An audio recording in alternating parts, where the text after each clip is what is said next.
Hello, my name is Surajit Devnath. I am a senior dietitian of Samaritan Medical Surgical and Critical Care Unit. Today my topic is medication used in hypertension. আমরা এতক্ষণ জানলাম হাইপারটেনশনে কি খাবার চলে না চলে। এবার মূলত আমরা জানবো এখানে কোন কোন ড্রাগস বা মেডিকেশন দিয়ে আমরা আমাদের ব্লাড প্রেশার কন্ট্রোলে রাখতে পারি। সবার আগে আমাদের বুঝতে হবে কোন কোন ফিজিওলজিক্যাল কন্ডিশনে আমাদের ব্লাড প্রেশারটা বাড়ে। প্রথমত আমাদের ব্লাড প্রেশার বাড়ার জন্য দুটো রিজন আছে, cardiac output and total peripheral resistance.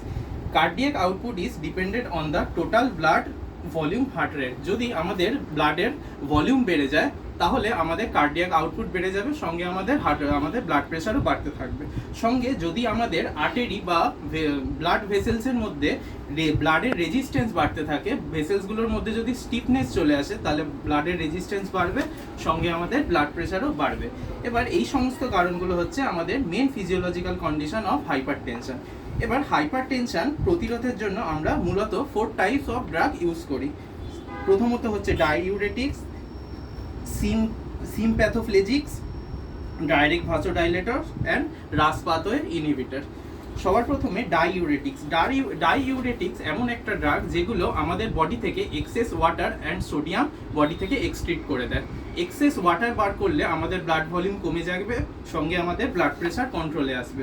সঙ্গে সোডিয়াম আমাদের বডি থেকে বেরালে আমাদের ব্লাড ভেসেলস ও আর্টারির রেজিস্ট্যান্স কমবে, স্টিফনেস কমবে, আর্টারি ফ্লেক্সিবিলিটি বাড়বে, তাতে আমাদের ব্লাড প্রেশার কন্ট্রোলে থাকবে। সেকেন্ড টাইপস অফ ড্রাগ হচ্ছে সিম্প্যাথোফ্লেজিক্স ড্রাগ। এগুলো মূলত আমাদের সিম্প্যাথেটিক আউটফ্লো ব্লক করে, মূলত অ্যাড্রিনার্জিক আলফা অ্যান্ড বিটা রিসেপ্টরগুলোকে ব্লক করে। এর মধ্যে পরে হচ্ছে সবার প্রথমে আমাদের জানা দরকার আলফা রিসেপ্টর আর বিটা রিসেপ্টরের কাজ কি। আমাদের অ্যাড্রিনার্জিক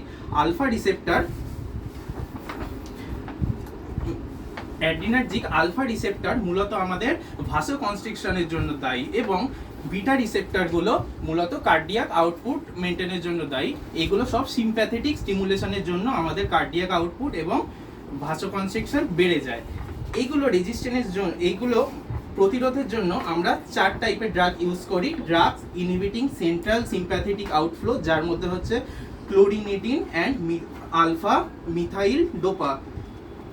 সেকেন্ড হচ্ছে গ্যাংলিয়ন ব্লকার্স, যাদের মধ্যে হচ্ছে হেক্সামিথোনিয়াম, ট্রাইমিথোফ্যান প্রভৃতি। অ্যাড্রিনার্জিক নিউরন ব্লকার, যাদের মধ্যে রেসারপিন খুব ইম্পর্টেন্ট একটা ড্রাগ। অ্যাড্রিনার্জিক রিসেপ্টর অ্যান্টাগনিস্ট, তাদের মধ্যে পড়ছে হচ্ছে বেনজামাইন অ্যান্ড সেলিরোলল। আচ্ছা, লাস্ট টাইপ অফ ড্রাগ হচ্ছে 3 নম্বর ড্রাগ হচ্ছে ভাসোডাইলেটর।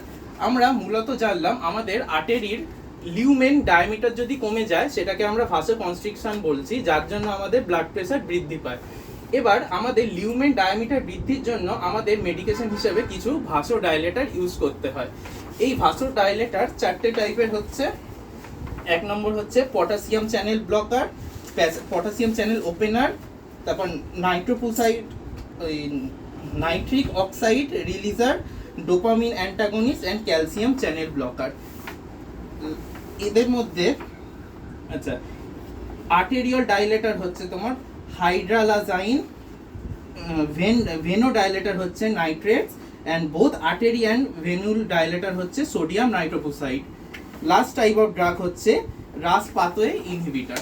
রাস পাথওয়ে আমরা যেটা বুঝি, যেটা হচ্ছে আমাদের বডির প্যাথোফিজিওলজিক্যাল কন্ডিশন, কোনো কারণে যদি আমাদের ব্লাড প্রেশার ড্রপ করে তখন আমাদের লিভার থেকে অ্যানজিওটেনসিনোজেন বেরোয়, সেটাকে অ্যাক্টিভেট করার জন্য আমাদের কিডনি থেকে রেনিন ফর্ম হয়। সেই রেনিন অ্যানজিওটেনসিনোজেনকে ইনঅ্যাক্টিভ অ্যানজিওটেনসিন 1-এ কনভার্ট করে, যেটাকে লাং থেকে বেরানো অ্যানজিওটেনসিন কনভার্টিং এনজাইম অ্যানজিওটেনসিন 1-কে অ্যানজিওটেনসিন 2-তে কনভার্ট করে।